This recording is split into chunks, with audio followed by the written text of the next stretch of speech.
Olá! Vamos fazer hoje uma análise profunda de um período bem intenso da nossa história luso-brasileira, sabe? A era do Marquês de Pombal e a relação dele, assim, explosiva com a Companhia de Jesus.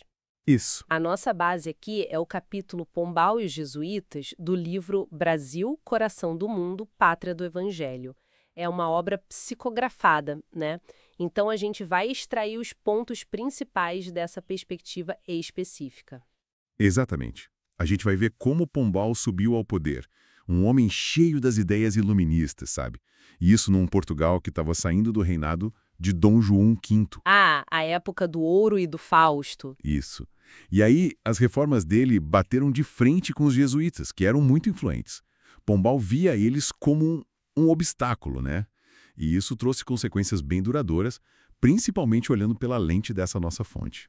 O Dom João V morre, assume Dom José I, que chama o Sebastião José de Carvalho Melo, o futuro Marquês de Pombal, para ser o homem forte dele. Exato. Ele chega como um reformador, né? Num tempo de crise, e teve o terremoto de Lisboa em 1755. Parece que foi ali que ele realmente mostrou a que veio, né? Com aquela capacidade administrativa, centralizadora. Sim, sim. Ele já tinha uma visão moldada pela diplomacia lá na Europa, pelas ideias que estavam circulando, tipo dos enciclopedistas. Mas olha, a fonte que a gente está usando destaca que, desde o comecinho, já tinha um atrito ali com os jesuítas. Hum, Pombal via eles como um poder dentro do Estado, sabe? Se metendo em política, principalmente lá na Europa, e, segundo o texto, até tentando frear as ideias da reforma protestante. Essa tensão já existia. E aí a coisa esquenta de verdade com aquele atentado contra o rei Dom José I, em 1758. O tiro de Bacamarte, a situação ficou bem tensa ali. Assim, esse foi um ponto de virada. A investigação caiu em cima de famílias nobres, tipo os Távora. E o processo todo, bom, a fonte descreve como cheio de falhas, de injustiças mesmo, Pesado, né? com execuções brutais e tal. Muito. Inclusive de gente que o autor espiritual considera inocente, como a Marquesa de Távora. Mas o interessante é como o Pombal, muito habilidoso politicamente, usa esse clima todo de conspiração para quê? Para fortalecer o próprio poder. E jogar a culpa nos jesuítas, né? Mesmo que indiretamente. Exato. E aí vem o decreto do rei em 1759, expulsando a Companhia de Jesus de Portugal e de todas as colônias. E essa expulsão lá em Portugal teve um efeito dominó aqui no Brasil, imagino. Qual foi o impacto prático disso na colônia, segundo o livro? Olha, o impacto é descrito como enorme e, na maior parte, negativo naquele momento inicial, sabe? A fonte coloca os jesuítas como peças-chave na organização social que estava começando. Eles focavam na catequese, educação, proteção dos indígenas. Isso, uma proteção relativa, claro, mas que contrastava com uma parte do clero secular que, segundo o livro, estava mais ligada à escravidão, né? E tem uma ironia que a fonte aponta, né? Pombal, o modernizador, acabou sendo responsável por destruir coisas importantes na colônia. Exatamente. O texto fala da destruição da primeira oficina tipográfica do Rio de Janeiro. Tinha sido uma iniciativa do Conde de Bobadela. Para a fonte, a expulsão dos jesuítas foi um retrocesso educacional, social, na proteção indígena, desestruturou muito do trabalho inicial. E aí a gente entra num ponto bem particular dessa fonte, que é a visão espiritual dos fatos. Como é que os guias espirituais citados, tipo Ismael, interpretaram isso tudo? Essa é a parte distintiva.